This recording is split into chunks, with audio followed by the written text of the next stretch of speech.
وإذا بشر أحدهم بالأنثى ظل وجهه مسودا وهو كظيم আল্লাহ রাব্বুল আলামিন বলেন ওয়াইদা বুশিরা আহাদুকুম বিল উনসা, যখন তাদেরকে কন্যা সন্তানের সুসংবাদ দেওয়া হতো তখন তাদের চেহারাটা কালো হয়ে যেত। মুসওয়াদ্দান ওয়া হুয়া কাযীম, তারা মনের দিক দিয়ে সংকীর্ণ মনা হয়ে যেত, চেহারাটা কালো হয়ে যেত। শুধু তাই না, একটা পিতা যখন কন্যা সন্তানের বাবা হতো, সে রাস্তা দিয়ে যখন চলতো চেহারাটা রুমাল দিয়া ঢাইকা চলতো, মানুষেরা যেন তাকে চিনতে না পারে। কারণ মানুষেরা তাকে যদি চিনতে পারে তাহলে বলবে, দেখ ওই যে মেয়ের বাবা হেঁটে যায়, কন্যার পিতা হেঁটে যায়। এই কথাটা তাদের জন্য লজ্জার কারণ ছিল। এই জন্য জাহেলিয়াতের সময় জীবন্ত কন্যা সন্তানদেরকে জমিনে পুঁতে দেওয়া হতো। যারা বাইতুল্লাহ সফরে গিয়েছেন দেখে থাকবেন, বাইতুল্লাহর পশ্চিম দিকে একটা কবরস্থান আছে। বলা হয় জাহেলিয়াতের সময় ওই জায়গায় জীবন্ত কন্যা সন্তানদেরকে পুঁতে রাখা হতো। তাহলে কন্যা সন্তান হওয়া এটা তাদের জন্য লজ্জার কারণ ছিল। আরেকটা কারণ ছিল, তারা চিন্তা করত এই মেয়েটাকে বিবাহ দিলে মেয়ের স্বামীর দ্বারা কষ্টের শিকার হওয়া লাগতে পারে। সামগ্রিক এই বিষয়গুলোকে চিন্তা করে কন্যা সন্তান হওয়াটা তাদের জন্য সম্মানের জন্য হানিকর ছিল। এই জন্য কন্যাকে হত্যা করে ফেলত। তাহলে বোঝা গেল জাহেলিয়াতের সময় একটা মেয়ে যখন কন্যা, সম্পদের অধিকার তো বহুদূর, তার বেঁচে থাকার অধিকারটুকু পর্যন্ত ছিল না। এই মেয়েটা যদি কোনো মতে বড় হইতে পারে, এবার তারে বিবাহ দেওয়া হয়েছে। কেউ যদি বিবাহ করতে যায় আর গিয়া যদি বলে যে আমি বিয়া করব ঠিক, কিন্তু তার কোনো ভরণ পোষণ দিতে পারবো না, মোহরানার কোনো টাকা দিতে পারবো না, বলেন তো এই লোক বিবাহ করতে গেলে বউ আনতে পারবে না পিটানি খাওয়া লাগবে? মায়ের খাওয়া লাগবে না, মায়ের দিবে, বেটা বিয়া করতে। জাহেলিয়াতের সময় যখন কোনো কন্যার বিবাহ হতো, দেনমোহর তাকে দেওয়া হতো না, এটা থেকে বঞ্চিত করা হতো। ঠিক মতো তাকে তার ভরণ পোষণ দেওয়া হতো না। অনেক ক্ষেত্রে তার সাথে দাসীর মতো আচরণ করা হতো। অনেক সময় এমন হতো যে কোনো পুরুষ যদি তার নিজের চেহারা ভালো না হতো, গড়ন গঠন ভালো না হতো, টল ফিগারের না হতো, অনেক সময় জেনেটিক কারণে মানুষের চেহারা সুন্দর হয়, আবার অনেক সময় জেনেটিক কারণে চেহারা খারাপ হয়। অনেক বংশে দেখবেন আছে তার বাপ দাদা 14 পুরুষ থেকে সাইজ বেশি বড় হয় না, মানে শর্টকাট হয়, চেহারা সুন্দর হয় না। আবার অনেক বংশে দেখবেন এমন আছে বাপ দাদা অতীত থেকে নিয়ে তারা চেহারা সুন্দর, স্বাস্থ্যের গড়ন গঠন ভালো। সবাই চায় যে তার সন্তান গড়ন গঠন ভালো হোক, দেখতে সুন্দর হোক। জাহেলিয়াতের সময় কোনো পুরুষ যদি তার চেহারা গড়ন গঠন ভালো না হইতো, তাহলে সে স্বেচ্ছায় তার স্ত্রীকে ওই রকম একটা পুরুষের কাছে রাত্রি যাপনের জন্য পাঠিয়ে দিত। বলে যেই পুরুষটার গড়ন গঠন সুন্দর, একটা সুন্দর সন্তানের আশায় তার স্ত্রীকে রাতের বেলা অন্যের কাছে দিয়ে আসতো হাসি মুখে। শুধু তাই না, স্ত্রী বদল করত। মন চাইছে দুই বন্ধু একজন আর একজনের বউ বদল করে নিয়ে যাইত। স্ত্রীদের সম্মান ছিল না, সম্পদের কোনো অধিকার তাদের ছিল না। স্বামীর ঘরেও তাদের দাসীর মতো জীবনযাপন করা লাগতো। এরপরে মনে করেন তার সন্তান হয়েছে, স্বামী মারা গেছে। অনেক সময় এমন ঘটনা ঘটত, ওই মাকে সন্তান বিবাহ করত। বলতে পারেন হুজুর কি বলেন? এ তো জাহেলিয়াতের সময়ের কথা বলতেছি। এই বর্তমান দুনিয়ায় ইউরোপ আমেরিকার মধ্যে হাজারো হাজারো ঘটনা এমন রয়েছে যে বাবা মারা গেছে, সন্তান নিজের মাকে বিবাহ করেছে। নাউযুবিল্লাহ। মা মারা গেছে, সন্তান, স্বামী মারা গেছে, মাকে বিবাহ করতেছে সন্তান। স্বামীর সম্পদের মধ্যে স্ত্রীর কোনো হক ছিল না, অধিকার ছিল না। স্বামীর সন্তানের সম্পদে ছিল না, সন্তানের সম্পদের মধ্যে ছিল না। আবার দেখুন, এমনটা হতো যদি কারো ক্ষেত্রে এমন হতো, বিধবা, কেউ নাই তার, না আছে তার সন্তান, না আছে তার স্বামী, তাহলে স্বামীর বাড়িতে তার অবস্থান করার মতো কোনো সাধ্যই ছিল না। বরং সমাজের মানুষ এই বিধবা নারীদের সাথে সর্বোচ্চ রকমের অসৎ আচরণ করত। সংক্ষিপ্ত কথায় আশা করি এতটুকু বুঝতে পারছেন যে জাহেলিয়াতের সময়ে না ছিল কন্যা হিসাবে নারীর অধিকার, না ছিল স্ত্রী হিসাবে অধিকার, না ছিল মা হিসাবে অধিকার, কোনো ধরনের অধিকার তার ছিল না। এখন ইসলামের আগমন ঘটল, ইসলাম আসলো, কন্যা হিসাবে নারীর অধিকার প্রতিষ্ঠা হলো, স্ত্রী হিসাবে নারীর অধিকার প্রতিষ্ঠা হলো, মা হিসাবে নারীর অধিকার প্রতিষ্ঠা হলো, বিধবার অধিকার প্রতিষ্ঠা হলো। যারা বলে ইসলাম নারীকে ঠকিয়েছে, নারীর ব্যাপারে ইসলাম বৈষম্য প্রদর্শন করেছে, নিঃসন্দেহে এরা ইসলামের দুশ্মন, কোনো সন্দেহ নাই, ঠিক কিনা বলেন? ইসলামের ব্যাপারে তাদের ধারণাই নেই। যেখানে জাহেলিয়াতের সময় কন্যা সন্তানকে হত্যা করা হতো, কেউ বা সন্তান হত্যা করত তাদের অভাবের কারণে, দারিদ্রতার কারণে, চিন্তা করত প্লেট আর একটা বেড়ে যাবে, এই জন্য হত্যা করত। আর আল্লাহ তাআলা কোরআনুল কারীমের মধ্যে অন্যায়ভাবে সকল হত্যাকে নিষিদ্ধ করে দিয়েছেন। আল্লাহ তাআলা কোরআনুল কারীমের মধ্যে শিশু হত্যাকে নিষিদ্ধ করে দিয়েছেন। আল্লাহ তাআলা কোরআনুল কারীমের মধ্যে বলেন, ওয়ালা তাকতুলু আওলাদাকুম খাশিয়াতা ইমলাক নাহনু নারযুকুহুম ওয়া ইয়্যাকুম ইন্না কতলাহুম কানা খিতআন কাবীরা। আল্লাহ তাআলা বলেন, ওয়ালা তাকতুলু আওলাদাকুম খাশিয়াতা ইমলাক, তোমরা দরিদ্রতার ভয়ে সন্তানদের হত্যা করবা না। তোমরা কি মনে করো তোমাদের রিজিক যিনি দেন, ওর রিজিকও তিনি দেয়? বলেন, সবার রিজিক দেয় কে? নাহনু নারযুকুহুম ওয়া ইয়্যাকুম, আল্লাহ বলেন আমি তাদের রিজিক দেই, তোমাদের রিজিক দেই।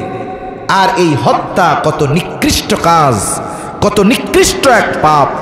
আল্লাহ তাআলা এটাকে কোরআনে আয়াত নাজিল করে শিশু হত্যা আল্লাহ নিষেধ করে দিলেন।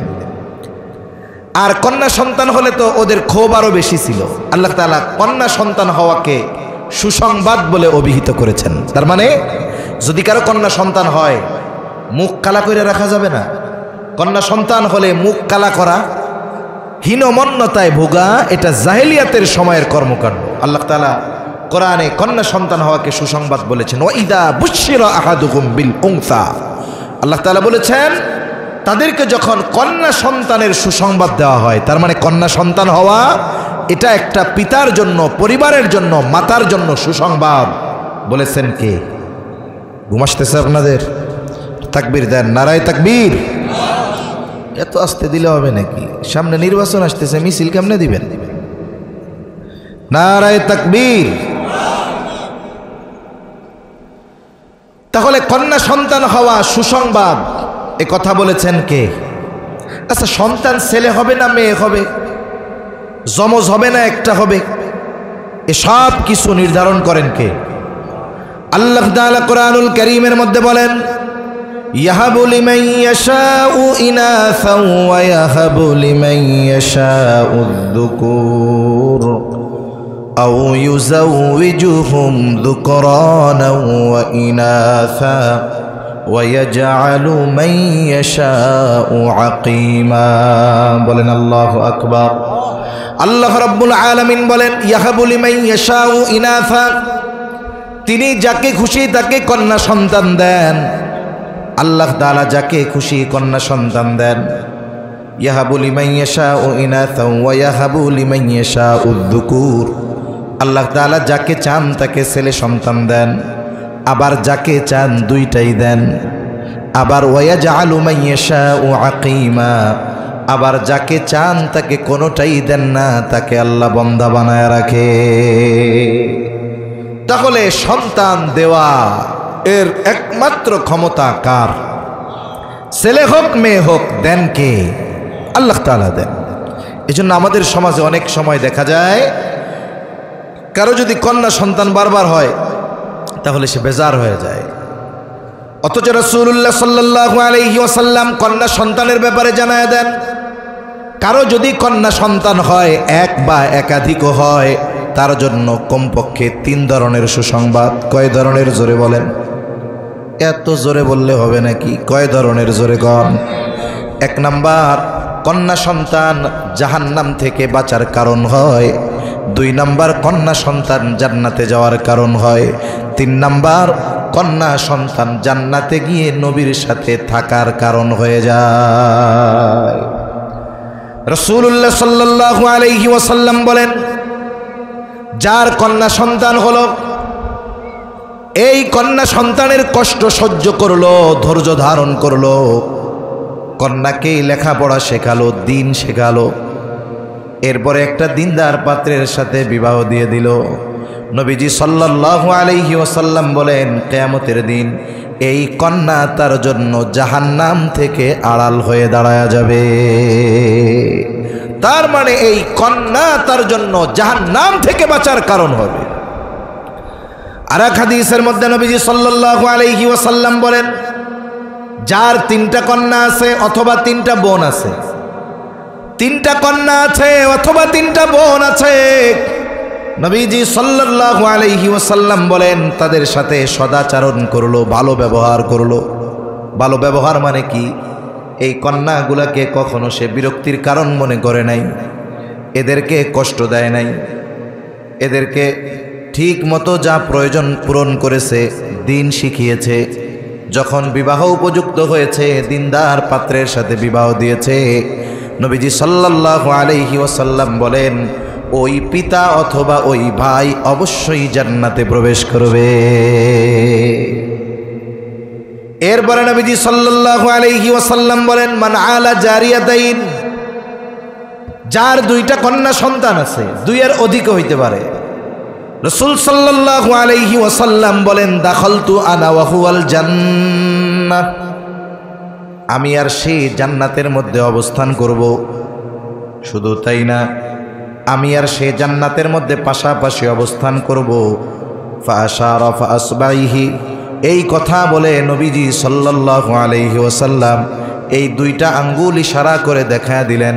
এই 2টা আঙ্গুল যেমন পাশাপাশি অবস্থানরত, নবীজি সাল্লাল্লাহু আলাইহি ওয়াসাল্লাম বলেন, আমি আর কন্যা সন্তানের অভিভাবক ওই রকম জান্নাতে পাশাপাশি অবস্থান করব।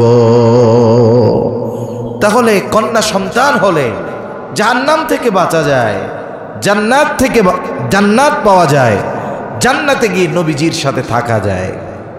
একজন ইমানদার, তার জন্য এর চাইতে বড় পুরস্কার আর প্রতিদান অন্য কিছু হতে পারে না।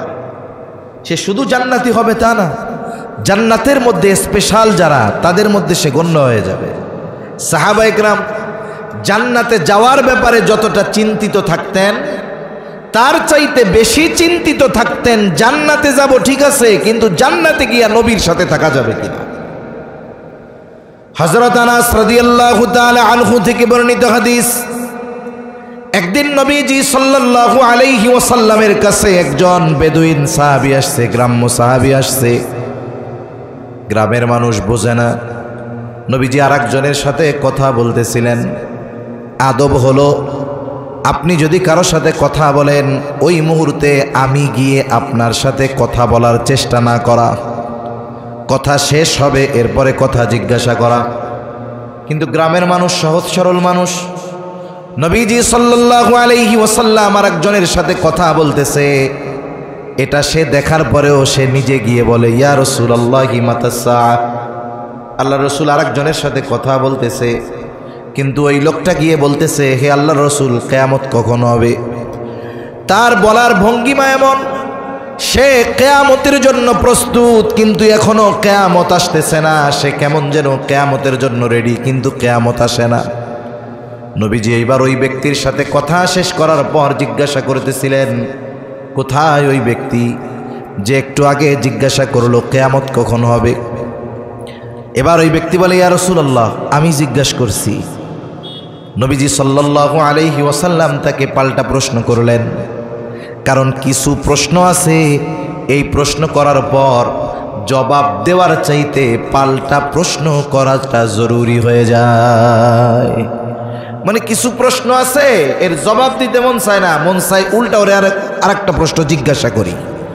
যেমন অনেক আগে ঢাকা একজন বড় আলেম ছিলেন, উনি মারা গেছে করোনাকালীন সময়, অনেক বড় একজন আলেম। এখন উনি ওনার এলাকায় গেছেন এক মাহফিলে, ওই প্রোগ্রামে আমরাও গেছি। এখন উলামা ইকরামের সাথে উনি একটু পরামর্শ করতেছেন।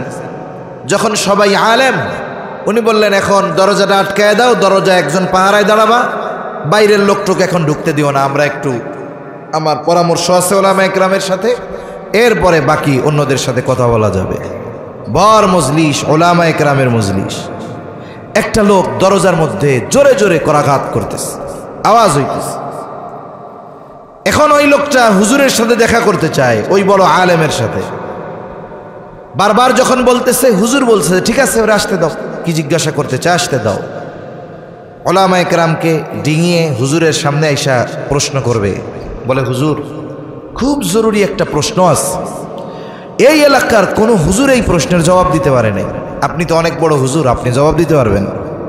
তা প্রশ্নটা কি? খুবই গুরুত্বপূর্ণ প্রশ্ন। হুজুর, রাসূল সাল্লাল্লাহু আলাইহি ওয়াসাল্লামের যতজন শ্বশুর শাশুড়ি ছিল সবগুলোর নাম আমার খুব জানা দরকার। ওই লোকটার ভাবসাব এরকম, 5 ওয়াক্ত নামাজ তো বহুদূর, ও সারা জীবনে পশ্চিম দিকে 2-4 বার চিত হয়ে পড়ছে কিনা এটাও সন্দেহ আছে। হুজুর এবার তারা বলতে, তো সব জবাব দিমু, তুই দোয়ায় কুনুত কহ। উনি একটু স্বাস্থ্যমাস্ত অনেক উঁচা লম্বা ছিলেন, স্বাস্থ্য ভালো ছিল।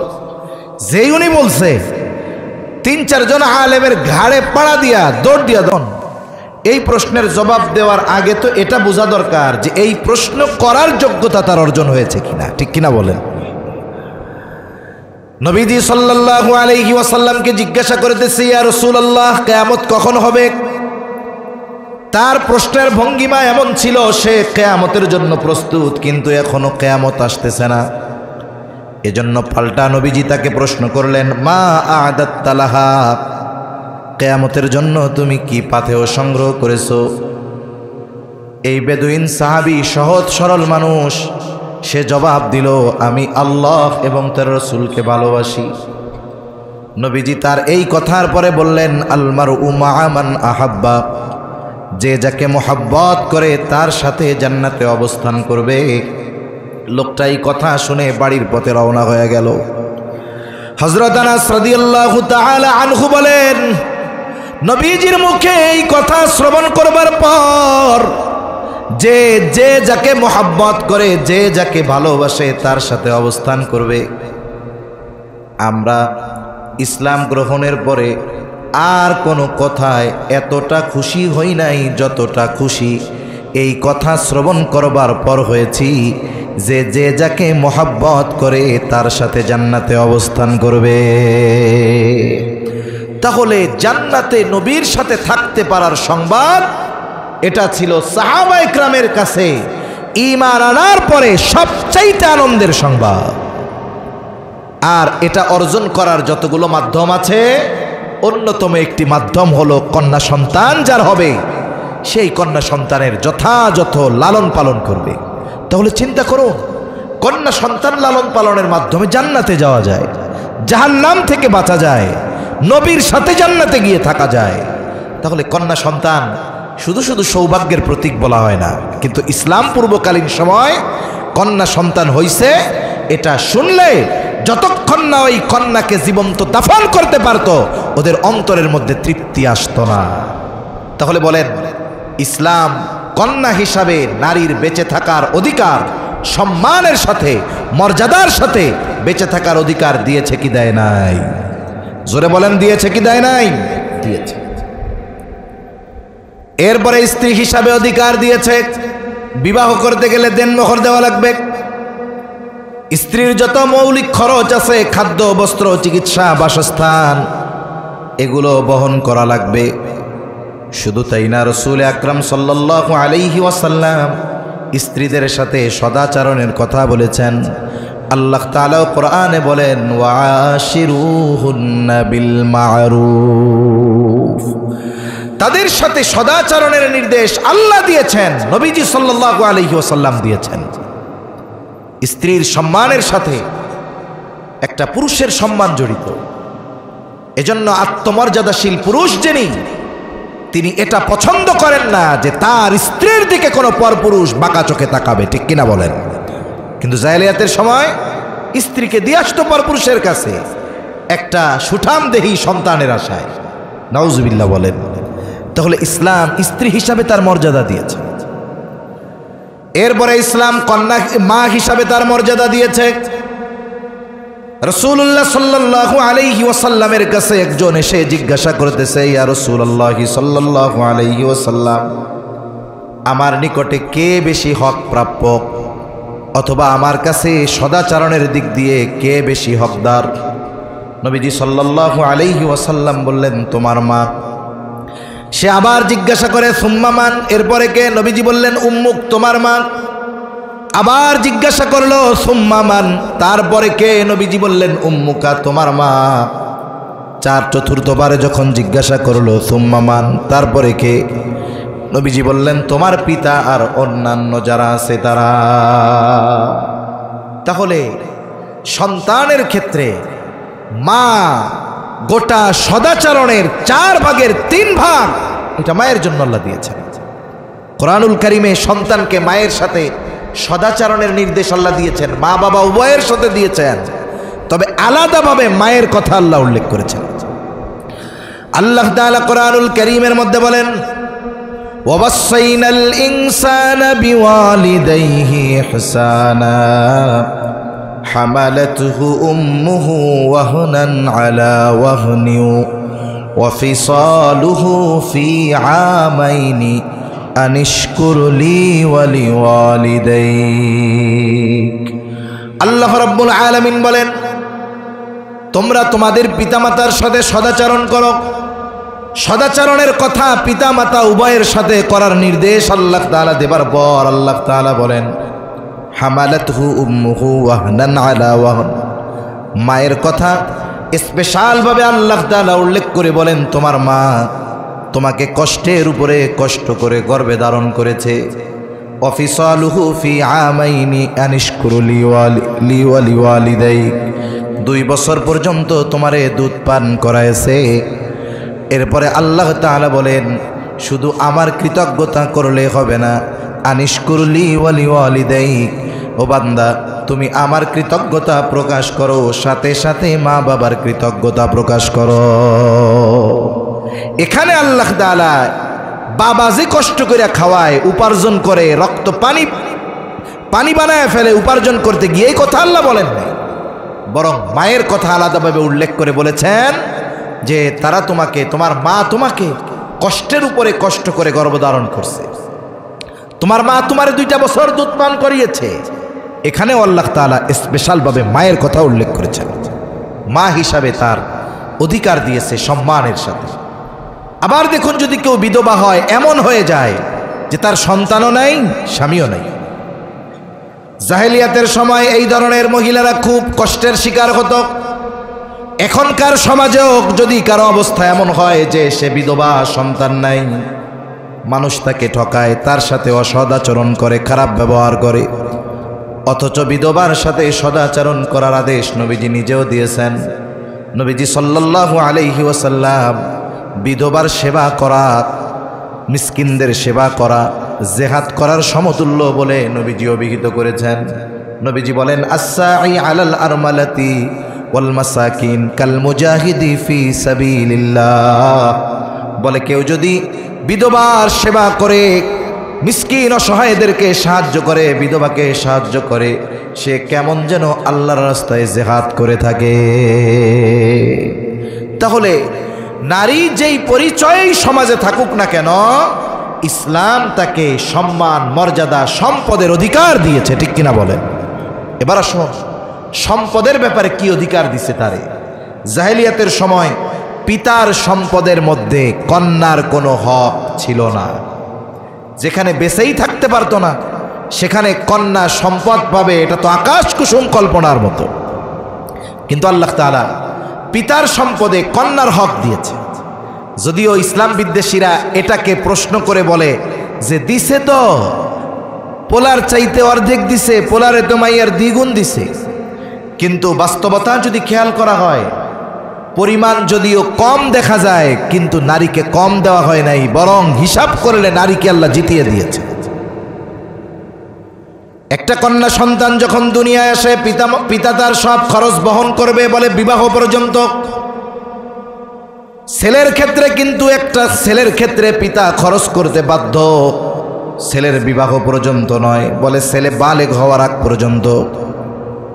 একটা ছেলে যখন বালেগ হয়ে যায়, বালেগ হওয়ার পর পিতা যদি ইচ্ছা করে ওই সন্তানের খরচ দিতেও পারে নাও পারে, এটা পিতার ইচ্ছা।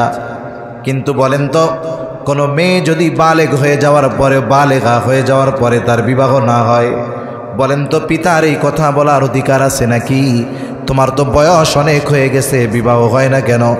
এখন তোমারে আর আমি খরচ দিতে পারবো না, তুমি আমারে ইনকাম করে খাওয়াও। এই কথা মেয়েকে বলার অধিকার পিতার আছে নাকি? মেয়ের বিবাহ যদি 20-25 বছরে নাও হয়, ওই পর্যন্ত খরচ দিতে পিতা বাধ্য। কিন্তু ছেলের ক্ষেত্রে বাধ্য কতদিন? বলে ছেলে নাবালক থাকবে যতদিন। ছেলে যখন বালেগ হয়ে যাবে, এই ছেলের খরচ দিতে পিতা বাধ্য নয়, যদি দেয় এটা পিতার সন্তানের প্রতি আলাদা ইহসান। এরপরে যখন বিবাহের সময় হয়, পিতা মেয়ের বিবাহ দেওয়ার জন্য পেরেশান। কিন্তু আল্লাহ তাআলা কোরআনুল কারীমের মধ্যে শুধু মেয়ের বিবাহ দেওয়ার কথা বলেন নাই, ছেলের বিবাহ দেওয়ার দায়িত্ব অভিভাবককে দিয়েছে। আল্লাহ তাআলা কোরআনুল কারীমের মধ্যে 18 পারা সূরা নূরের মধ্যে আল্লাহ তাআলা বলেন, ওয়ানকিহুল আয়ামা মিনকুম ওয়াস-সালিহিনা মিন ইবাদিকুম ওয়া ইমাইকুম ইয়াকুনু ফুকারা ইউগনিহিমুল্লাহ। আল্লাহ তাআলা বলেন, তোমাদের অধীনস্থ যারা বিবাহ উপযুক্ত আছে, হোক তারা দাস দাসী, এক কথায় বিবাহ উপযুক্ত তোমাদের অধীনস্থ যারা আছে তাদেরকে তোমরা বিবাহ দিয়ে দাও। তার মানে মেয়ে যদি বিবাহ উপযুক্ত হয়, মেয়েকে বিবাহ দেওয়ার নির্দেশ যেমন অভিভাবকের, অনুরূপভাবে ছেলেও যদি বিবাহ উপযুক্ত হয়, ছেলের বিবাহ দেওয়ার দায়িত্ব কিন্তু অভিভাবকের। কিন্তু আমাদের সমাজে কি হয়, মেয়ের বিবাহের সব ব্যবস্থাপনা বাবা করে, আর ছেলে যদি বিয়ে করতে চায়, বিবাহ উপযুক্ত হওয়ার পরে যদি বিবাহ করতেও চায়, তার কি কয়, আগে নিজের পায়ে খাড়া বেটা, ইনকাম নেই, বিয়ে করার লেগে লাফায়। অনেক পিতা তো এমন করে, যখন কন্যা সন্তান দুনিয়ায় আসে, ওই কন্যা সন্তানের লেগা 10টা বড় বড় গাছ লাগায় রাখে, কাঠের গাছ। চিন্তা করে এই গাছ 15 বছর পরে 10 টাকার গাছ একটা 1 লক্ষ টাকা হবে। এখন এই 10 গাছ বিবাহের সময় 10 লাখ টাকা দাম হয়েছে। মেয়েরে বলে, মা চিন্তা করিও না, তোমার কোনো চিন্তার কারণ নাই, তোমার বাবার নগদ টাকা নাই, তাতে কি, তোমার নামে 10টা গাছ লাগায় রাখছিলাম, এই গাছ বেচা 10 লাখ হয়েছে, একেবারে তোমারে সাজায়া গুছায়া তোমার শ্বশুরবাড়ি তোমারে পাঠামু, চিন্তার কারণ নেই। কেন এই চিন্তা করা কি ছিল না? ছেলেরও তো বিবাহের বয়স হইলে বিবাহ দিতে হবে, ছেলের জন্য 10টা গাছ লাগাই, বিবাহ উপযুক্ত হলে তখন এই 10 গাছের টাকা হাতে দিয়া বলবো, শোনো তুমি বিবাহ উপযুক্ত হয়েছ, বিবাহ দেওয়ার দায়িত্ব আমার। এখন যদি তোমাকে বিবাহ না দেই, আর এই কারণে তুমি যদি কোনো পাপাচারে লিপ্ত হও, তোমার ওই পাপের সমপরিমাণ পাপ আমার আমলনামায় যোগ হবে, এটা আমি চাই না। এই যে 10 লাখ দিলাম, ব্যবসা বাণিজ্য করো আর বিবাহ করো, সংসার করো, গুনাহ থেকে বাঁচো। কিন্তু এই ধরনের কথা আমাদের দেশে 1 লাখে একজন বাপ বলার সাহস করে না, ঠিক কিনা বলেন? বিবাহের বয়স হয়ে গেছে, বাবা অভাবী না, বাবারও সম্পদ আছে, এরপরেও ছেলে যদি বিবাহ করতে চায়, প্রথমে বলে বেকার খাওয়াবা কি, আগে নিজের পায়ে দাঁড়াও। এইবার সে কোনো মতে ব্যবসা বাণিজ্য বা চাকরি বাকরি ধরছে, এবার বিয়েটা দিয়ে দেন। তোমারে 25 বছর খাওয়াইলাম, আমাকে 5 বছর না খাওয়াই এই বউরে খাওয়াবা, আগে আমাকে 5 বছর খাওয়াও। এখন কি হলো, এই যে বিলম্ব করতে থাকলেন, এই সময় সে যদি কোনো পাপাচারে লিপ্ত হয়, বাপ যদি তাহাজ্জুদ গুজারিও হয়, মসজিদে সেজদারত অবস্থায় থাকে, আর ওই সন্তান যদি কোনো পাপ করে, ওই সেজদায় থাকা অবস্থায় সন্তানের সমপরিমাণ পাপ তার বাবার আমলনামায় যোগ হয়ে যাবে। ঠিক কিনা বলেন? এজন্য যদি হিসাব করা হয়, এই জায়গায়ও ছেলেরে ঠকানো হয়েছে। এখানে ছেলেকে কি করা হইল? ঠকানো হইল। এরপরে মেয়েটার বিবাহ দেওয়া হবে। বলে বিবাহ যিনি করবেন অবশ্যই তাকে দেনমোহর দিতে হবে। এই দেনমোহরের হক কন্যার। অনেক বাবা আছে মোটা অঙ্কের দেনমোহর ধরে সেটা আবার নিজের কাছে রেখে দেয়, এই অধিকার নাই। বলে দেনমোহরের টাকার মালিক হলো ওই কন্যা। আবার অনেক জায়গায় আছে অনেকে চিন্তা করে দেনমোহর 10 লাখ দিলাম, অসুবিধা কি? 15 লাখ আমি যৌতুক উঠায় নিব। আছে না নাই? মোটরসাইকেল দেওয়া লাগবো, ঘর সাজায় দেওয়া লাগবো। এই যে যৌতুক, এর চাইতে গু খাওয়া ভালো। যৌতুক ভালো না পায়খানা ভালো? জোরে বলেন। আরে জোরে বলেন না, নাকি লেনদেন হয় আপনাদের দিকে এই জন্য আপনারা কইতেছেন না? আরে পায়খানা খাইলে শুধু পায়খানা খাওয়ার গোনা হবে, আর যৌতুক এটা জোর করে নেওয়ার মাধ্যমে বান্দার হক নষ্ট করা হবে, জুলুম করা হবে। এজন্য শুয়ারের গোশত ভালো যৌতুকের চাইতে। আল্লাহ এই যৌতুক নামক অভিশাপ থেকে আমাদের হেফাজত করুক, বলি আমিন। এই চিন্তা রাখা যাবে না। তাহলে মেয়ে বিবাহের সময় স্বামীর কাছ থেকে পাবে দেনমোহর, সাথে সাথে ওই স্বামী তার জীবনে যত মৌলিক প্রয়োজন আছে সব খরচ বহনের দায়িত্ব যাবে স্বামীর কাঁধে। এরপরে আল্লাহ তাআলা তার সন্তান দিল। স্বামী মারা গেছে, বলে এখন সন্তান আছে। আল্লাহ তাআলা স্পেশালভাবে আয়াত নাজিল করে দিয়েছেন, সন্তানেরা মায়ের সব খরচ বহন করবে। এখন আসেন, যখন নারীর পরিচয় কন্যা, তখন তার সব খরচ বহন করবে তার বাবা। যখন নারীর পরিচয় স্ত্রী, বলে সব খরচ বহন করবে তার স্বামী। যখন নারীর পরিচয় মা, স্বামীও নাই, বলে সব খরচ বহন করবে তার সন্তান। গোটা হায়াতে ইসলাম নারীর উপরে কোনো জায়গায় খরচ করা বাধ্যতামূলক করে নাই। পিতা সন্তানের জন্য খরচ করবে, পিতা খরচ করতে বাধ্য, কিন্তু মা খরচ করতে বাধ্য এরকম কোনো খাত নাই। এজন্য গোটা হায়াতে বলেন নারীর জন্য কোনো খরচ করা বাধ্যতামূলক ইসলাম এমন কোনো খাত আছে কি যেখানে বাধ্য করছে নারীকে খরচ করতে? না। কিন্তু পুরুষের পরিচয় দেখেন, পুরুষ প্রথম থাকে কারো সন্তান, যখন সে প্রাপ্তবয়স্ক হয় তার খরচ শুরু হয় তার পিতা মাতা, যদি ছোট ভাই বোন থাকে তাদের পেছনে খরচ, মা বাবা অসুস্থ হলে খরচ, তারপরে সে বিবাহ করবে এটাও তার খরচ, আল্লাহ সন্তান দিছে বলে এখানেও তার খরচ। তার মানে গোটা হায়াতে যতদিন পুরুষ বেঁচে থাকে পুরুষের খরচের কোনো শেষ নাই, আর নারীর খরচের কোনো খাত নাই।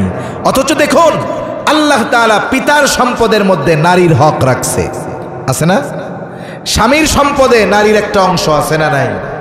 যদি অনাকাঙ্ক্ষিতভাবে এমন ঘটনা ঘটে যে সন্তান মারা গেছে মায়ের সামনে, এই সন্তানের সম্পদেরও একটা অংশ মায়ের জন্য আছে না নাই? তাহলে গোটা হায়াতে নারীর কোনো খরচ নাই, কিন্তু আল্লাহ তাআলা নারীর জন্য সম্পদের অংশ রাখছেন। এখন যদিও দেখা যায় পুরুষের দ্বিগুণ, নারীর দ্বিগুণ, আর পুরুষের অর্ধেক নারীর খরচ নারীর জন্য দেওয়া হয়েছে। কিন্তু যদি এমনটা হয়, যদি খরচ নারীর ক্ষেত্রে যদি সমান সমান হইতো, যে একই জায়গায় নারীও খরচ করবে পুরুষও খরচ করবে, এমনটা কখনো হয় না। শহরের মধ্যে অনেক জায়গায় নারীরা চাকরি বাকরি করে, একই বাসায় স্বামী স্ত্রী দুইজনেই চাকরি করে। এখন সন্তান লালন পালনের জন্য আলাদা খরচ আছে। এখন স্বামী যদি বলে তুমি তো সন্তান লালন পালন করো না, তাইলে এই যে এক্সট্রা সন্তান লালন পালনের খরচটা তোমার বেতনের টাকা থেকে দিয়ে দাও। কোনো নারী তার নিজের বেতনের টাকা থেকে সংসারে খরচ করতে চায় না, সব খরচ পুরুষ করবে। আবার যদি খরচ করতে বলে তখন নারী কি বলে, এটা আমি কষ্ট করে উপার্জন করেছি, এটা আমার, আমি কাউরে মন চাইলে দিব নাইলে দিব না। কেন? আপনি সমান অধিকারের কথা বলেন না, তাহলে দেনমোহর বাদ দেন, সংসারের খরচ সমান সমান করেন, কথার কথা। এক্ষেত্রে রাজি হবেন না। এজন্য যদি বাস্তবিক অর্থে যুক্তির আলোকে এই কথাগুলো উপস্থাপন করা হয়, আর যদি সম্পদের বন্টন সমান সমান করা হয়, কথার কথা আল্লাহ যেটার ফয়সালা দিয়েছেন ওটার উপরে নড়াচড়া করার ক্ষমতা কারো নাই, যদি করাই হয় তাহলে দেখবেন নারী এইখানে ঠকে যাবে, ঠিক কিনা বলেন? কিন্তু ইসলাম মূলত নারীকে জিতিয়ে দিয়েছে। এরা আসলে বুঝে না, অনুধাবন করে না যে ইসলাম মূলত নারীকে ঠকায় নাই। আর এই নারীবাদীগুলো বলতেছে যে ইসলামী আইন নাকি নারীদেরকে ঠকিয়েছে, ইসলামী আইনের মধ্যে নাকি বৈষম্য রয়েছে, এই জন্য এই আইনগুলো পরিবর্তন করে সমান অধিকার প্রতিষ্ঠা করা দরকার। নাউজুবিল্লাহ বলেন। শুধু তাই না, আরো যেসব প্রস্তাবনা আছে মুখে বলতেও ঘৃণা লাগে। আমাদের দেশে হাজারো নারী আছে অন্যায় পথে চলে গেছে। মানুষ অন্যায় পথে শুধু যে আনন্দের সাথে যায় তা না, অনেক সময় অভাবের কারণে মানুষ পাপের দিকে পা বাড়ায়। এ বাংলাদেশে অনেক নারী আছে পতিতাবৃত্তি করে নিজের খরচ চালায়। এটা খুব জঘন্য কাজ। অথচ দেখুন উচিত কি ছিল, যেই নারীরা অভাবের কারণে এই পাপের পথে পা বাড়ালো, গভর্নমেন্টের কাছে আবেদন করা দরকার ছিল যে এদের যেন সম্মানজনক কর্মের ব্যবস্থা করা হয়, এরা যেন বৈধ পন্থায় উপার্জন করে নিজেদের প্রয়োজন মেটাতে পারে। এই ব্যাপারগুলোর দিকে না গিয়ে কি বলা হলো, বলে এই পতিতাবৃত্তির সাথে যারা লিপ্ত আছে, জড়িত আছে, এদের এই কর্মকে বৈধতা দিয়ে শ্রমিকের মর্যাদা দিতে হবে। নাউজুবিল্লাহ বলেন। তার মানে একটা অবৈধ কাজকে, হারাম কাজকে রাষ্ট্রীয়ভাবে বৈধতা দিতে হবে। তার মানে একজন নারী চলতে পারতেছে না, সে ওইটা কাজ করবে, এটাকে পাপ মনে করা যাবে না, এটাকে শ্রম মনে করতে হবে। নাউজুবিল্লাহ বলেন। এর দ্বারা কি হলো জানেন? গোটা নারী জাতিকে সর্বোচ্চ লাঞ্ছিত, অপমানিত করা হলো, ঠিক কিনা বলেন? উচিত তো ছিল এদেশের ধর্মপ্রাণ নারীদের, হিন্দু হোক আর মুসলমান হোক, ওই নারীবাদীগুলো গিয়ে ওর গলা টিপে ধরা, যে তুই কোন ধরনের কথা বলিস এগুলা। নারীর সম্মান ইসলাম বাড়াতে চায়, আর নারীকে এরা একেবারে ধূলিসাৎ করে দিতে চায়, সম্মানকে বিনষ্ট করে দিতে চায়। এজন্য ভাইয়েরা আমার, আমাদের সমাজেও অনেকে বুঝে না, এরা মনে করে ইসলাম নারীদেরকে ঠকিয়েছে। আল্লাহর কসম, ইসলাম নারীদেরকে ঠকায় নাই। ইসলাম নারীদেরকে সর্বদিক দিয়ে সম্মানিত করেছে। সম্পদের দিক দিয়েও ঠকায় নাই, নিরাপত্তার দিক দিয়েও ঠকায় নাই, মর্যাদার দিক দিয়েও ঠকায় নাই। সব জায়গায় নারীর মর্যাদাকে ইসলাম সমুন্নত করেছে। যদি ইসলাম আবির্ভাবের পূর্বে নারীদের অবস্থা সম্পর্কে এরা জানত, তাহলে ইসলাম নিয়ে বিদ্বেষ করার সুযোগ তারা পেত না। যারা নারীবাদীরা যাদের কথায় লাফায়, ইউরোপ, আমেরিকা, এদের দেশে গিয়ে খোঁজ নিয়ে দেখেন, আমেরিকার ইতিহাসে আজ পর্যন্ত একটা নারী প্রধানমন্ত্রী হইতে পারে নাই, প্রেসিডেন্ট হইতে পারে নাই, কোনোদিন হবেও না। মনে রাখেন, এরা অন্যদের উপরে চাপিয়ে দিতে চায়, কিন্তু নিজেরা এটা মানতে চায় না। ইসলামী সমাজ ব্যবস্থায় একটা নারী যত নিরাপত্তা ও নিশ্চয়তার সাথে থাকে, আল্লাহর কসম পৃথিবীর অন্যান্য দেশে যান, কোথাও নারী এতটা নিরাপত্তার সাথে নাই, এতটা মর্যাদার সাথে নাই, এতটা সম্মানের সাথে নাই, যতটা ইজ্জতের সাথে, সম্মানের সাথে, মর্যাদার সাথে ইসলামের মধ্যে নারী আছে। এজন্য আমরা চাই ইসলামের আলোকে নারীর যেই হক, নারীর যেই অধিকার, এগুলো প্রতিষ্ঠার ব্যবস্থা গভর্নমেন্ট নিবে। আর যদি এই ইসলাম বিদ্বেষীদের কথায়, কোরআন এবং সুন্নাহর এই আইনগুলোর উপরে আঙ্গুল দেওয়ার দুঃসাহস যারাই করবে, এদেশের মুসলমান জনতা তাদেরকে ক্ষমতার মসনদে থাকতে দিবে না ইনশাআল্লাহ, ঠিক কিনা বলেন? এদেশের মানুষ ঈমানের জন্য যেমন ভালোবাসতে পারে, ঈমানের জন্য বন্ধুকেও তেমন দুশ্মন বানাতে পারে, ঠিক কিনা বলেন? এজন্য সম্মানিত উপস্থিতি, আমার মা বোনেরাও আছে অনেক, মা বোনদেরও এই কথা চিন্তা করার দরকার। ইসলামী তাদেরকে পরিপূর্ণ নিরাপত্তা দিয়েছে, মর্যাদা দিয়েছে, সম্মান দিয়েছে। ইসলামের কারণেই আজকে নারী সম্মানিত। জাহেলিয়াতের সময়ের মতো যদি অবস্থা থাকতো, তাহলে নারীদের বেঁচে থাকারই অধিকার থাকতো না। অথচ ইসলামের কারণে মর্যাদার সাথে, সম্মানের সাথে নারীরা সমাজে বসবাস করতেছে। অধিকাংশ সময় একটা ছেলে যত খারাপ হোক, একটা পুরুষ যত খারাপ হোক, একটা ভাই যত খারাপ হোক, সে কখনো পছন্দ করে না তার বোনের দিকে কেউ বাঁকা চোখে তাকাবে। একটা স্বামী যত খারাপ হোক সে এটা পছন্দ করে না যে তার স্ত্রীর দিকে কেউ খারাপ দৃষ্টিতে তাকাবে। একটা বাবা যত খারাপ হোক না কেন ওই বাবা পছন্দ করে না কেউ তার কন্যার দিকে খারাপ দৃষ্টিতে নজর দিবে। হতে পারে সেই বাবা খারাপ, কিন্তু ইসলামের কারণে তার কন্যার দিকে কেউ তাকাক, বদনজর দিক, ইফটিজিং করুক, এটা কখনো সে পছন্দ করে না। ঠিক কিনা বলেন? এজন্য সম্মানিত উপস্থিতি, আমরা যদি ইসলাম আরও মানতে পারি, ইসলামের পথে আরও যদি চলতে পারি, তাহলে আমাদের মা বোনদের সম্মান সমুন্নত থাকবে। এই পৃথিবীতে অর্ধেক নারীকে বলছে, পুরোটাই তো নারী। কেন বলে অর্ধেক নারী আর বাকি অর্ধেক পুরুষ? তাদের যারা জন্ম দিয়েছে তারাও তো নারী। ঠিক কিনা বলেন? এজন্য ইসলাম নারীকে সর্বোচ্চ মর্যাদা দিয়েছে। এই নারীবাদী এনজিও, ইসলাম বিদ্বেষী, এদের কথায় না নেচে নেচে তাল মিলিয়ে ইমান হারা হওয়া যাবে না, দিন হারা হওয়া যাবে না, ইসলাম হারা হওয়া যাবে না, ইসলামের বিরুদ্ধাচরণ করা যাবে না, ইসলামের সাথে কোনো সাংঘর্ষিক হয় এই ধরনের কোনো আইন বাস্তবায়নের পক্ষে থাকা যাবে না। আল্লাহ তাআলা কথাগুলো বুঝবার তৌফিক দান করেন। জবান খুলে বলেন আমিন। সম্মানিত উপস্থিতি, কথা আর বাড়াবো না। পরিস্থিতি এমন ছিল, কথা বলার ইচ্ছা আমার ছিল না। তারপরেও মাদ্রাসার মহব্বতে আপনাদের সাথে কিছু কথা মোজাকারা করলাম। দোয়া হয়ে যাবে। দোয়ার আগে আপনাদের কাছে অনুরোধ, এই মাদ্রাসার জন্য আমার আগে ভাই আপনাদের কাছে কিছু চাইছেন। একেবারে সময় সংক্ষিপ্ততা, স্বল্পতা, এত অল্প সময়ে যে উনি শেষ করে দিবে এটা আমি চিন্তাও করি নাই। তা যাই হোক, অনেকে দিয়েছেন।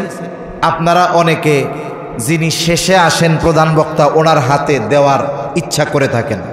এজন্য অনুরোধ আপনাদের কাছে, এই প্রতিষ্ঠানের মহব্বতে যদি কেউ 10,000, 5,000, 2,000, 3,000, 1,000 নগদে দিতে চান, অথবা এখন নাই পরে দিবেন, এরকম যদি কেউ দিতে চান একটু লেখায় রাখেন। আর নগদে কেউ যদি দিতে চান 2,000, 5,000, 1,000, 500, তাহলে একটু মেহরবানি করে আমার হাতে দিয়ে যান, আমি আপনার জন্য একটু দোয়া করি। একটু মেহরবানি করে আসেন। আর যদি কোনো ফসল হয়, ধান টান হয়, আল্লাহ যাদের ধান দেয় তারাও মাদ্রাসার জন্য কিছু লেখান, একটু মেহরবানি করে বলেন। দোয়া হয়ে যাবে অল্প সময়ের মধ্যে, আমি বেশি সময় আপনাদের কষ্ট দিব না। একটু মেহরবানি করে বলেন, একটু বলেন, প্রয়োজনে একটু বলেন, দাঁড়ায় বলেন, যিনি দিবেন দাঁড়ায় বলেন। 5 মণ ধান দিতে পারেন, না পারলে 2 মণ দিতে পারেন, 3 মণ দিতে পারেন, যার যেমন অ্যাবিলিটি আছে।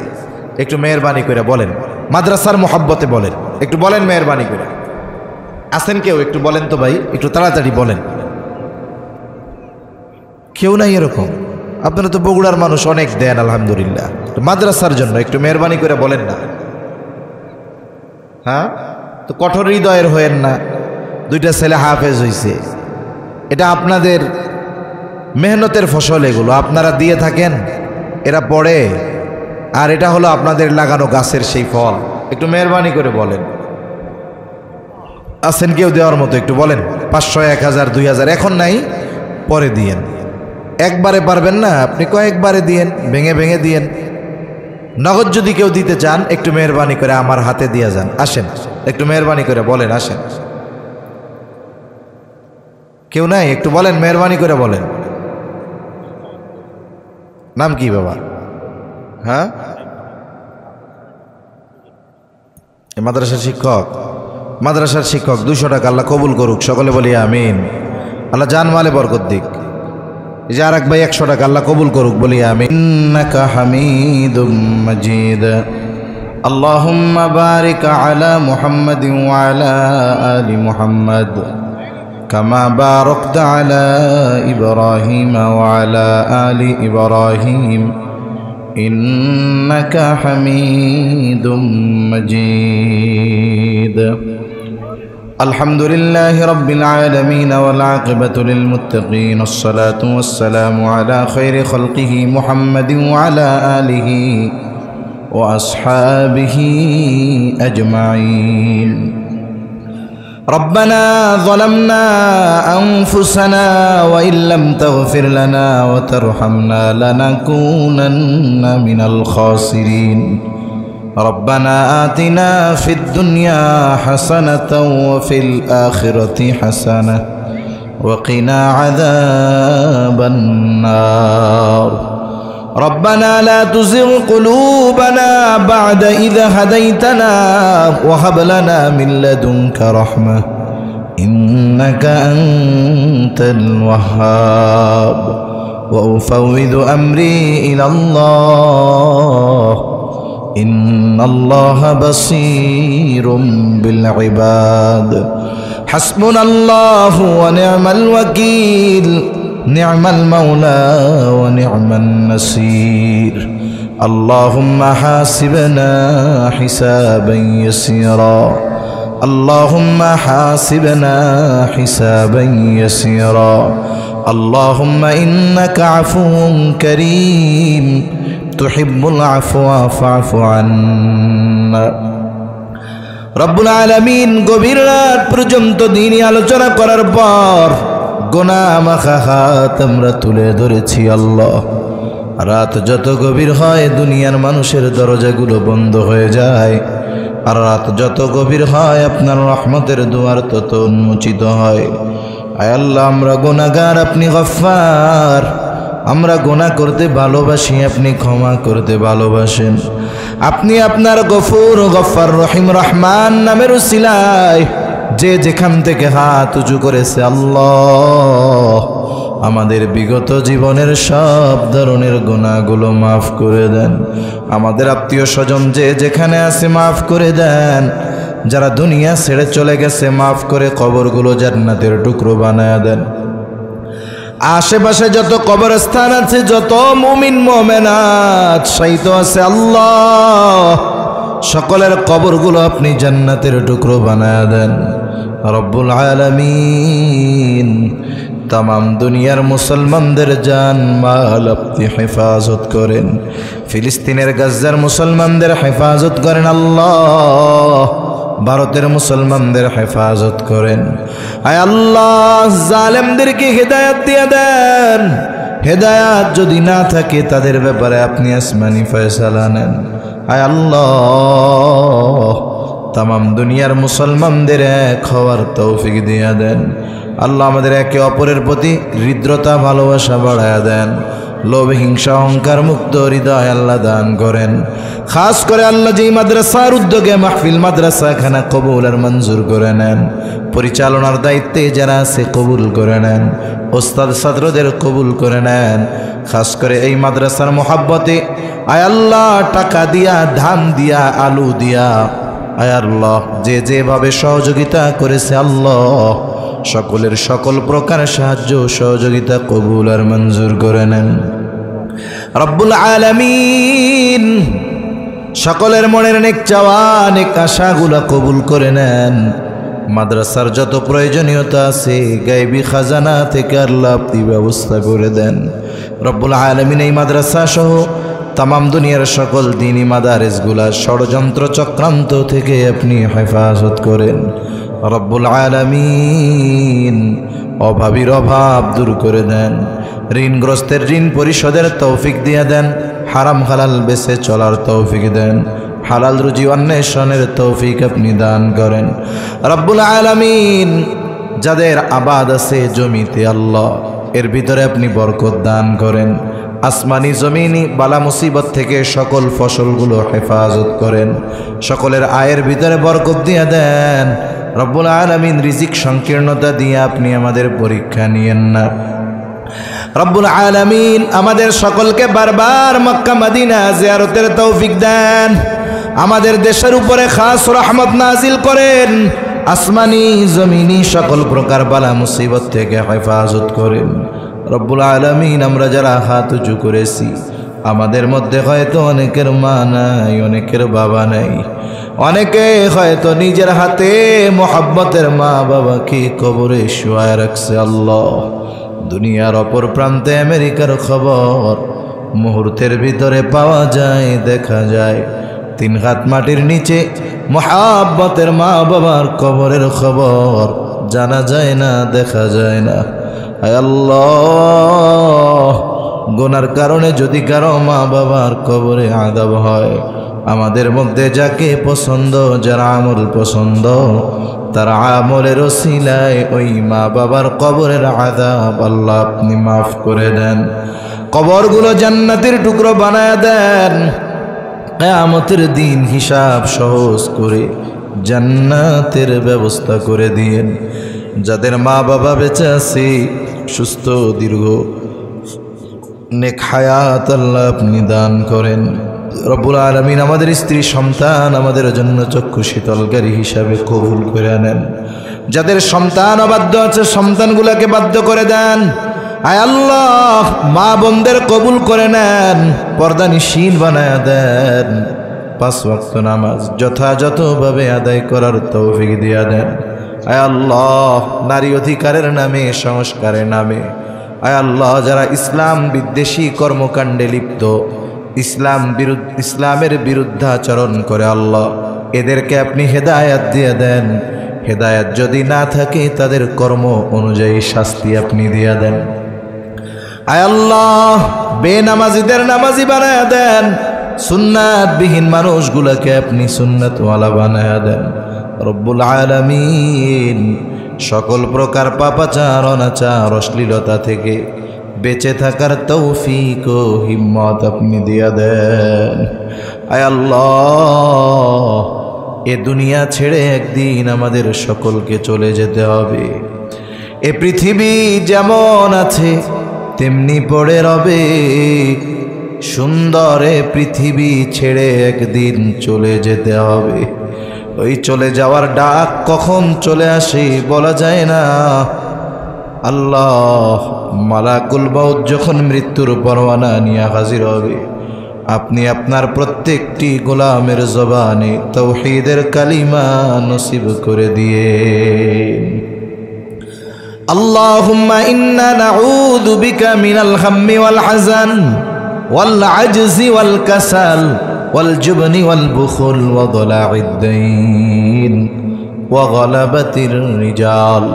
রব্বি ইজআলনি মুকিমাস সালাতি ওয়া মিন যুররিয়্যতি রব্বানা ওয়া তাকাব্বাল দুআ। রব্বানা ইগফির লি ওয়া লিওয়ালিদাইয়া ওয়া লিল মুমিনিনা ইয়াওমা ইয়াকুমুল হিসাব।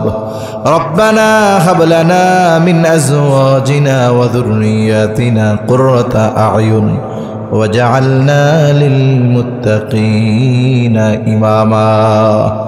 রব্বিরহামহুমা কামা রব্বায়ানি সগীরা।